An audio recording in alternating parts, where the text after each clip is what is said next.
Rama Rama Rama Rama Rama Rama Rama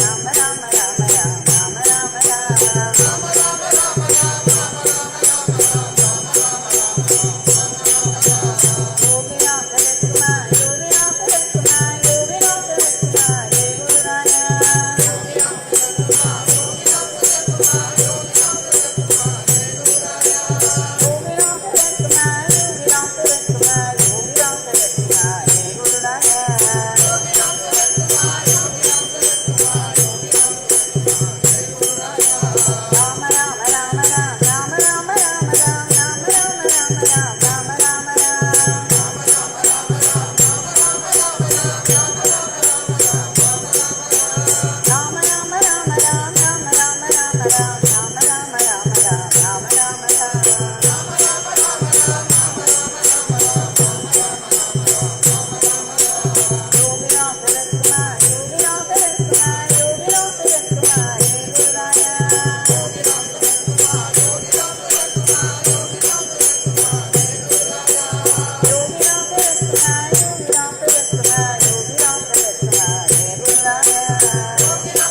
Ramsuratkumar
भगवान श्री योगी रामसुरत्कुमार की सर्वं योगी रामसुरत्कुमारार्पणमस्तु।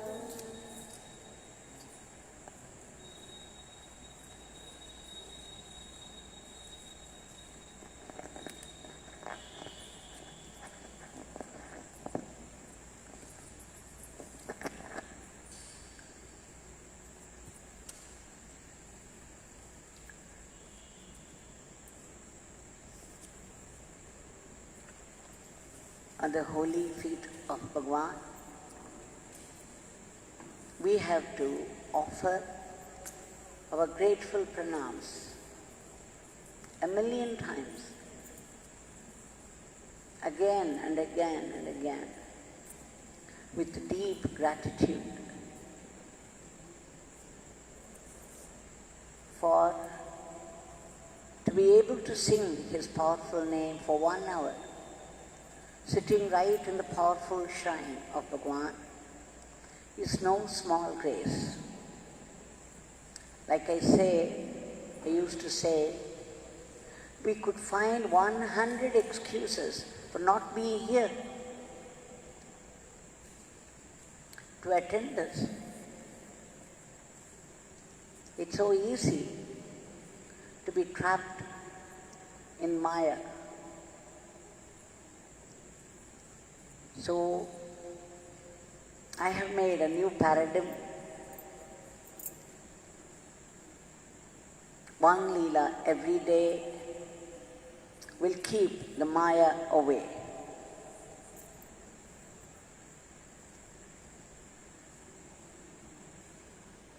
Bhagwan, when he was in Ramana clinic in 2000, October, November.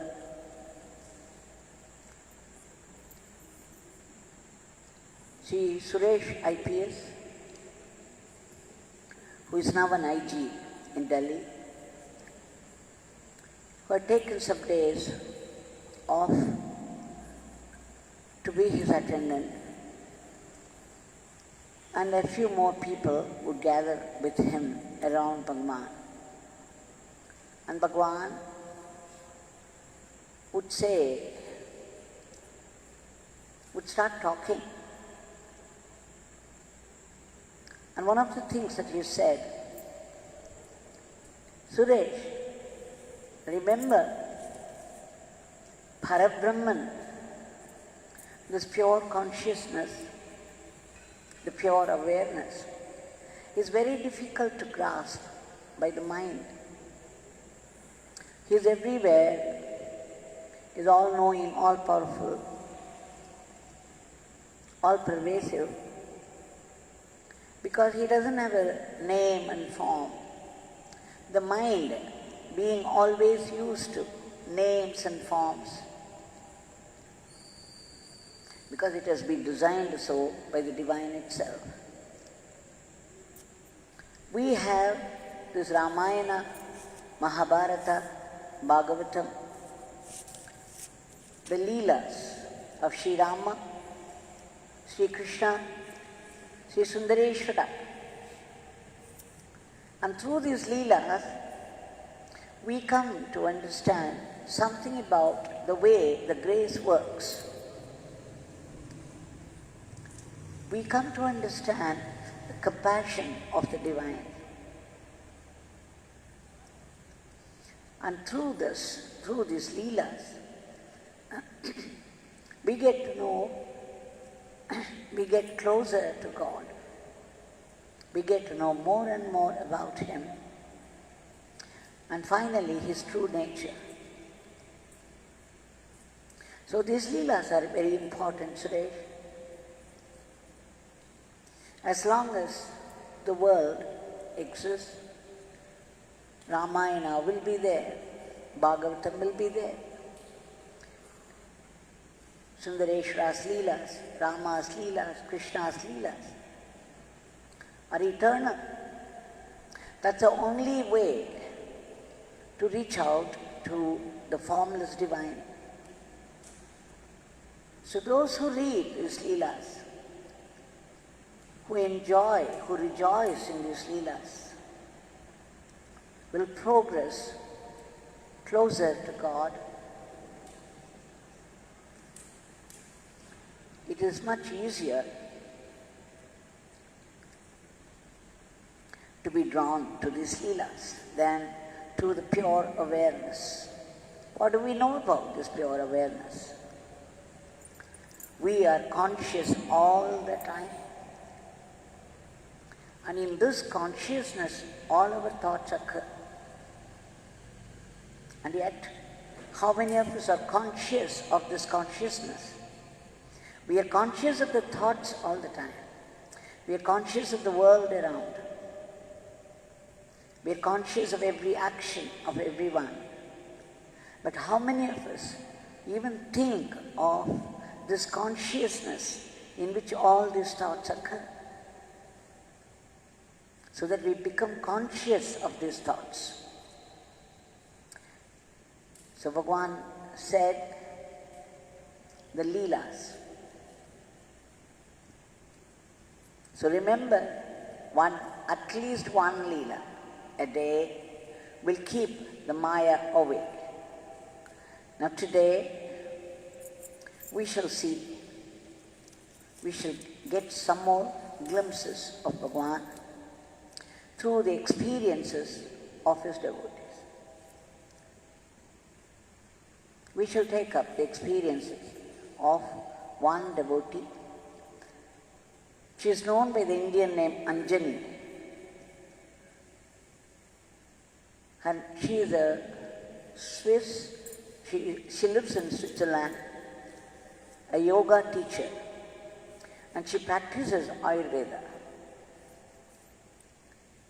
Before she came to the holy feet of Bhagwan, Sri Yogi Ramsuratkumar, she was initiated into some practices which she was rigorously practicing, found it very difficult to practice, but still went ahead, hoping and hoping. It took a long time, but nothing happened. At least that's what she thought. But when she landed here in the ashram, through satsang, she came to know about the glory of the name of Bhagwan, Yogi Ramsuratkumar. And then she began to read books on Yogi Ramsuratkumar, and she was completely overwhelmed. She was easily drawn to Bhagwan's personality and his teachings. And the simplest practice of Nama chanting.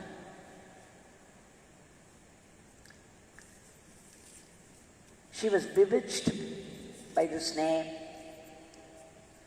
She gave up every other practice and began to do this chanting of his name vigorously. Back in her home, in her house there, she wanted to keep a large picture of Yogi Ramsuratkumar. She looked through the photos on the internet.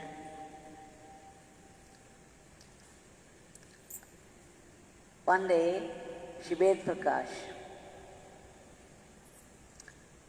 She is in his group. Ved Prakash lives near the ashram. He attends the activities of the ashram regularly. He took a photograph of a photograph in Sannati Street House. There are 17 photographs of Bhagwan, the same pose, hanging next to each other. He took a photograph of one of them and sent it to her. When she saw Bhagwan with a halo around his head, a golden halo around his head, she knew instantly in a flash, this was it. This is exactly what she wanted for the huge wall. And then she tried to give it for a bigger format, but those people said it had no high resolution. Again, she made a request, and again she got a photograph. This time was better, but still not up to the mark. Then she remembered one photo shop in Chennai she was introduced to for getting a cutout of Bhagwan, Yogi Ramsuratkumar. But then it didn't happen because they said the cutout could not be shipped to her country. But then somehow she came to know this, and she knew that nothing goes waste. Any contact is made by the divine for some special significance. And she knew that probably she had to contact this man, this photographer, and she sent her request. She texted it to him. And then, of course, the photographer of Chennai assured her that he had one like that with a very high resolution, and he promised to send her. She was besides herself with joy, and she began to wait. Every day she would run to her mailbox, open it, only to be disappointed. Day after day after day, she would run, hoping to pick up the photograph from there. But always, it was his Leela, and there was nothing. Then again she texted and texted and texted, and finally it was only 2 days before Christmas. So she texted once again, please, kindly send it. that would be the best Christmas gift to me. And that did the work. She got a text back saying it is there. She has to see the emails.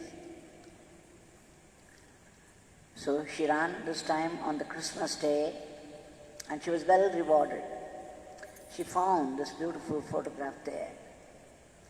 She was so overwhelmed and then immediately gave order for a bigger one. And she says there was also another packet in the mailbox. It was from her friend Caylor Wadlington. It carried a pamphlet of 108 couplets in praise of Yogi Ramsuratkumar. It's a garland of praises to Yogi Ramsuratkumar. You can imagine how blissful he should have. She says it's no coincidence that the photograph arrived on the Christmas day with the garland of praises, one from India, one from America. It could not be any coincidence. She says it was the plan of Bhagwan to surprise her, to delight her on the Christmas day with both. It's no ordinary detail. It's no ordinary event. We have to imagine a heart filled with devotion to Bhagwan and how the devotion gets strengthened, the faith gets strengthened. I read a story today, a two-liner, which says, what exactly is faith? I believe some people gathered to invoke the grace of God for the rain. So many gathered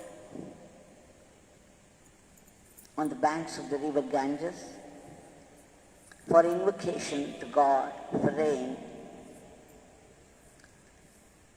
There was one little boy among all the adults. He was the only one who carried the umbrella. Because he had faith, the invocation would bring the rain. All other elders had come without an umbrella. But the little one believed the invocation would bring the rain. So he was promptly present there with an umbrella. This is faith.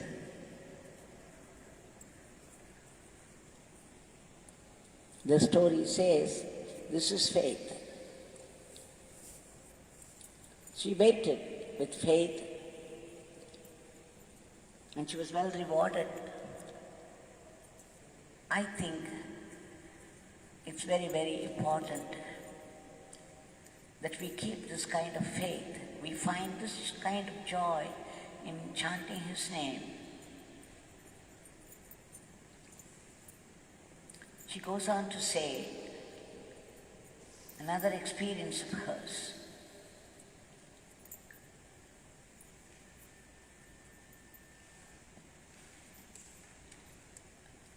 Her name is actually Anjali Evora Lamse.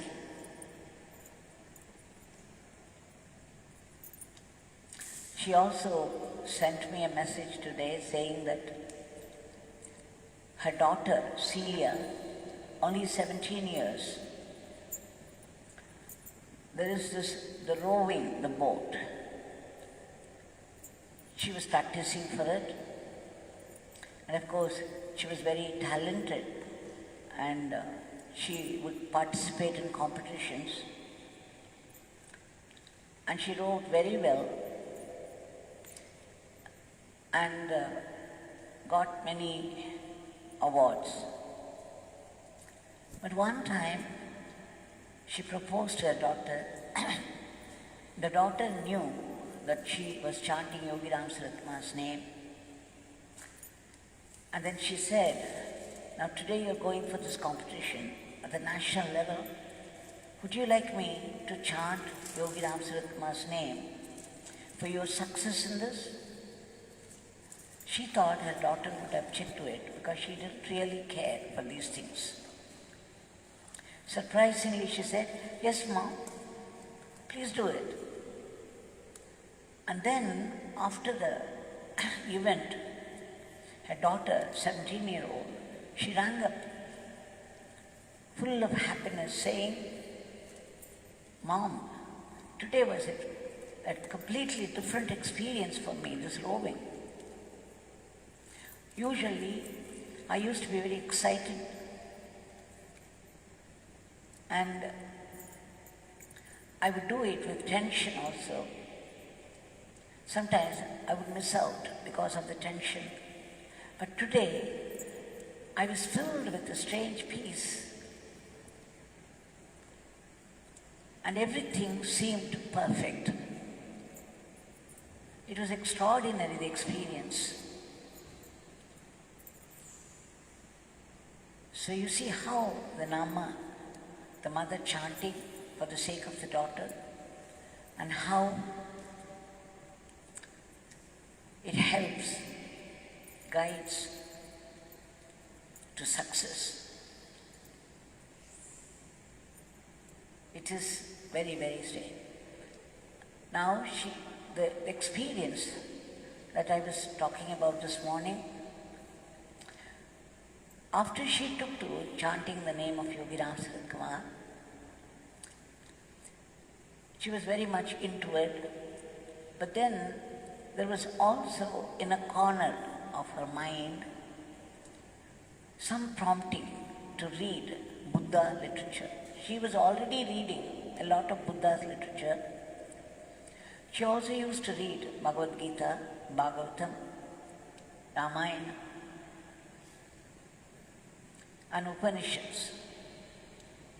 And she was fond of Shri Buddha, and so she was also reading Buddha's literature, but that was all before she came to Yogi Ramsuratkumar. But after that, the sadhana became very simple for her, very joyful. She did not feel the need for reading any other literature. But then one day she got this prompting to read the story of Milarepa. She had already read the book halfway, and after that she gave it up. Now this strange prompting began to occupy her, but then immediately the doubt would come. Why, I'm already into this practice of chanting the name. Why should I read this Milarepa now? But then the prompting grew very strong. Finally she yielded to it.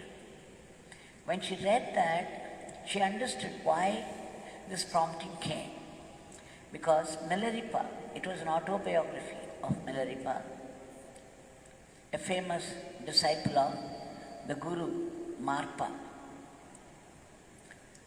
Milarepa insists that a disciple should follow the Guru verbatim.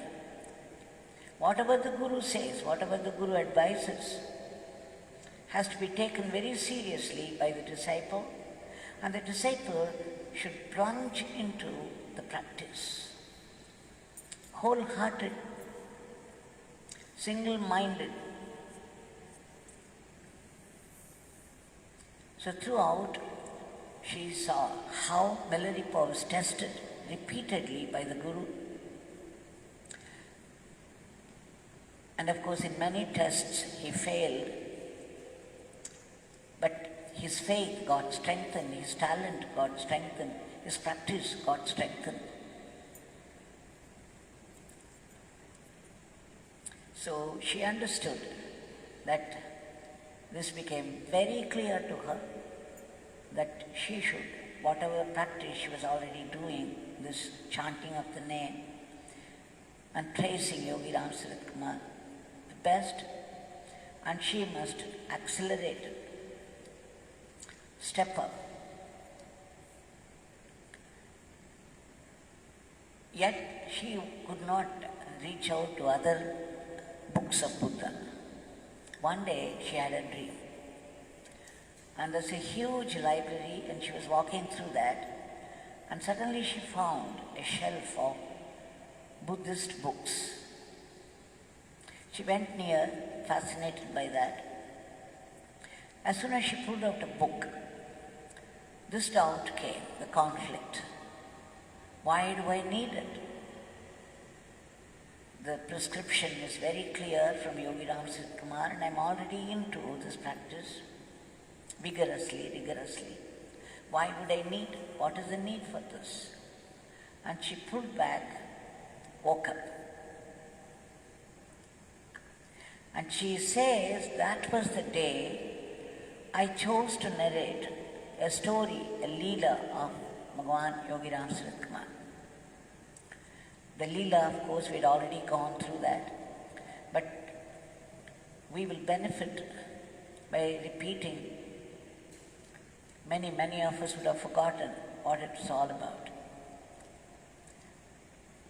Yogi Ramsuratkumar was seated in the Sannadhi State house inside. Shri Perumal Raju Ayya had come there. Swami was lying down doing his father's work, and people thought he was resting. And Shri Perumal Raju Ayya started to read the book that he had brought with him. When Bhagwan woke up, he saw the book in the hand of Shri Perumal Raju and asked him what the book was. He said, it's Buddha's Dhammapada, the path of Dharma. Immediately, Bhagwan became very happy and he said, Perumal, would you like to read the meaning of the first teaching? There were many, I think about 423 or something. So Bhagwan said, Bhagwan was always fond of Buddha. In fact, right from his college days, he was influenced by Buddha greatly. He even went to Saranath Stupi, where Buddha gave his first teachings. And he had a strange experience there. And after that he went to Buddha Gaya, to the Bodhi tree, and sat under that. And again he had an experience there.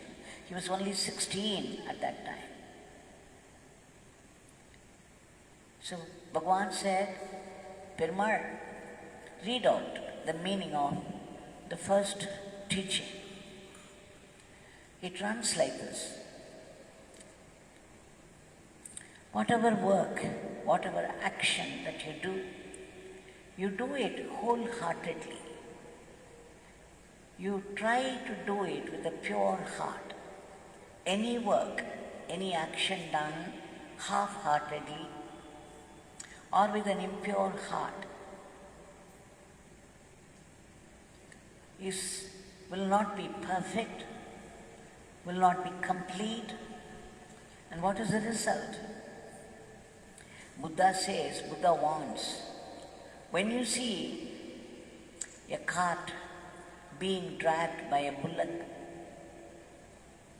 the bullock would be walking, dragging the cart, and the wheels of the cart would promptly follow the bullock. Like this, an action which is not done full-heartedly, action done with an impure heart, will be followed by sufferings, suffering after suffering. This is Buddha's warning.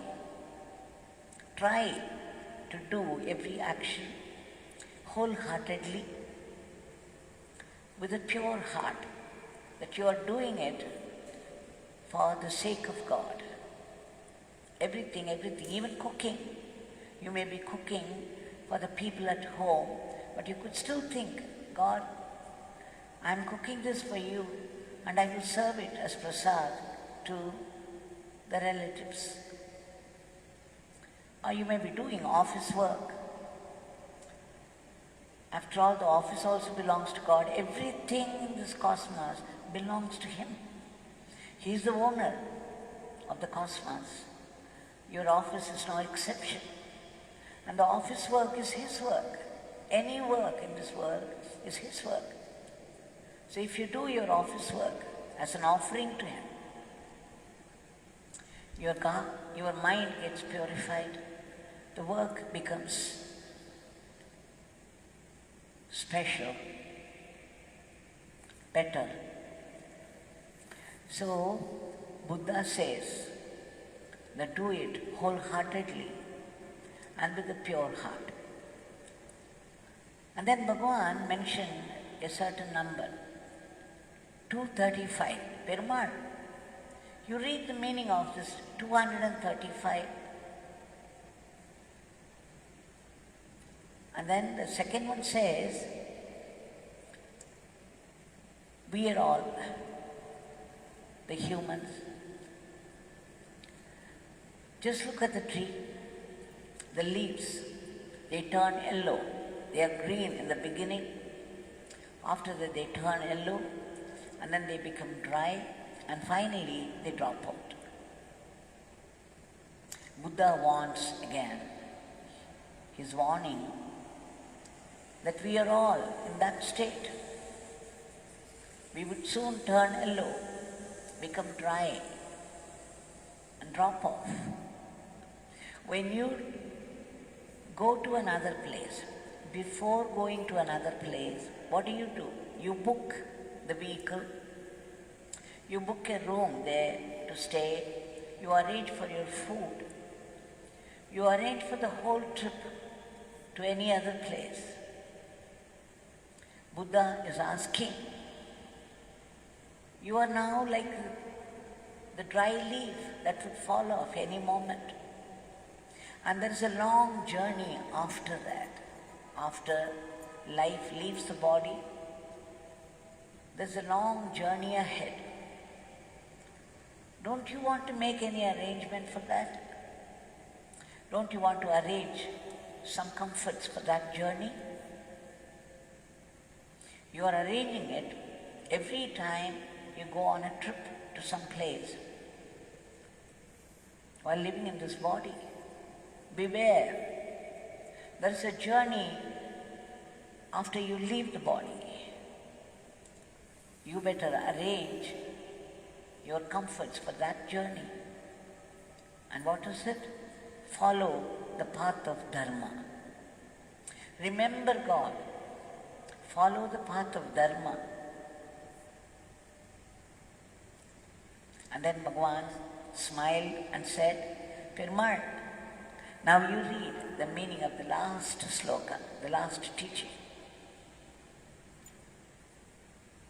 So Shri Perumal Rajaya read out in English, and every time it was a book in English, so he would read out in English and then Bhagwan would insist on Tamil translation of that. Because there were people with him for their benefit. Bhagwan said, you translate it into Tamil. Now he came to the last one. The last one talks about those great souls, the great masters, great souls,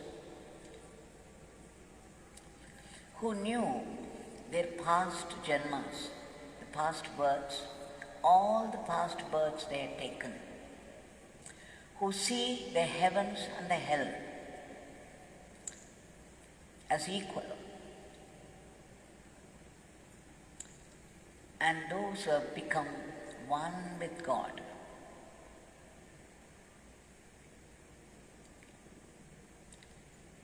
And so, established in their oneness with God, they are full of peace and ananda, bliss. And only such a one can be truly called a Brahmin.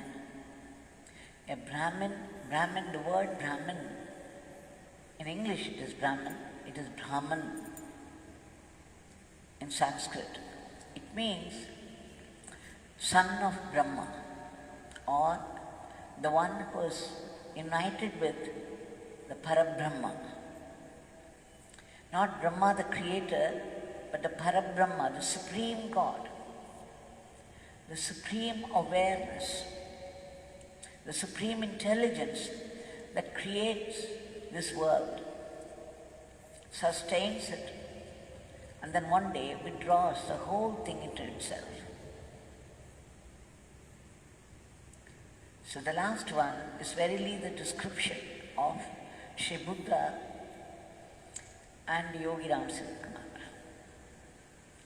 So when I spoke all this the other day, Anjali, who attends all these sessions with great care, she knew instantly it was Bhagwan's message to her, that especially in the last teaching, whoever is one with God, whoever knows their past births, whoever looks upon everything as equal, is the true Brahman, the one who has become one with the Brahman. So she says it was so inspiring to her and a definite message from Bhagwan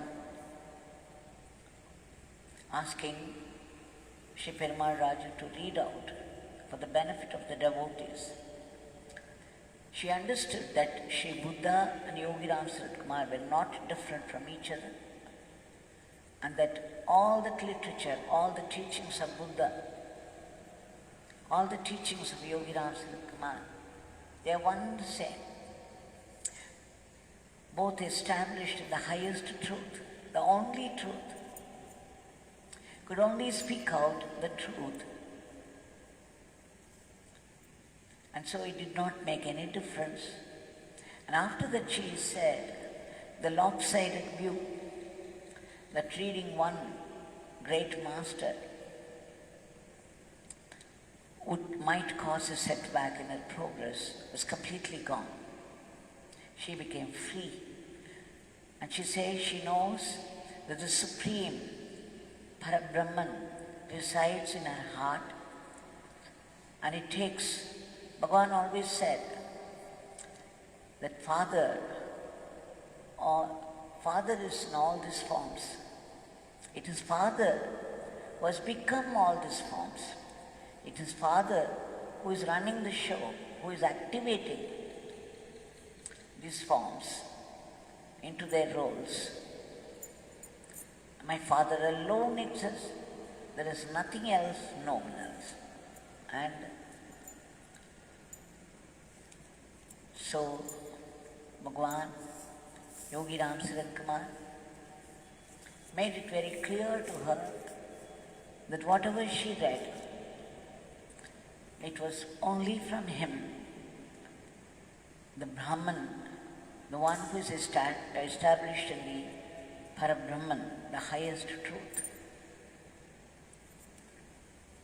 Bhagwan always said,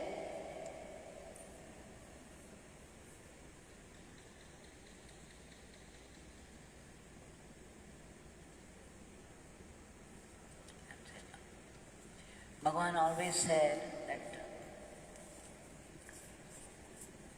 the simplest, the one should practice all the time. Practicing is very important. And we see that Bhagwan standing here in front of us with his hand raised in benediction. There's a constant flow of grace from his hand. There is life in the Murti here. One could see even animation if one is alert and tuned to the presence. And after this Bhagwan, we shall submit today's prayers. Bhagwan, we seek your immediate divine intervention to remove the panic from the hearts of people, to arrest the spread of the disease, to free the entire world from the clutches of this tiny virus and its variants, and to bring back normalcy in every aspect of life, everywhere. A normalcy based upon human values we have long forgotten. Now this experience is probably necessary for the whole world, and people could learn a lesson or two, which I think they already have learned the hard way. So, Bhagwan, please give protection to all those brave soldiers who are working in the field at the very risk of their life in order to save other lives. And we seek your blessings for a huge boost to the economy. Above all, give us constant remembrance of your name. Haven't you said often, the God is the goal of everybody's life, no matter where they are, whether they are in Alaska or Argentina or Australia. God is the goal of everybody's life. And for this goal, this body is given to you. This life is given to you. So, since we cannot attain God, we do not know how to do that. Remembrance of God is possible for everyone. One must make effort to remember God. And what could be easier way of remembering than chanting His name? And let's do it constantly with His grace. And we all know it is one divine that has become the many, and the one divine that is activating the many and sustaining. And it is the one divine that would withdraw the whole many to itself. And so, we could only be instruments in His hands. We pray to you, Bhagwan, to be a good instrument in your hands, a fine instrument, a sattvic instrument in your hands to go about our life. Jai Yogi Ramsuratkumar.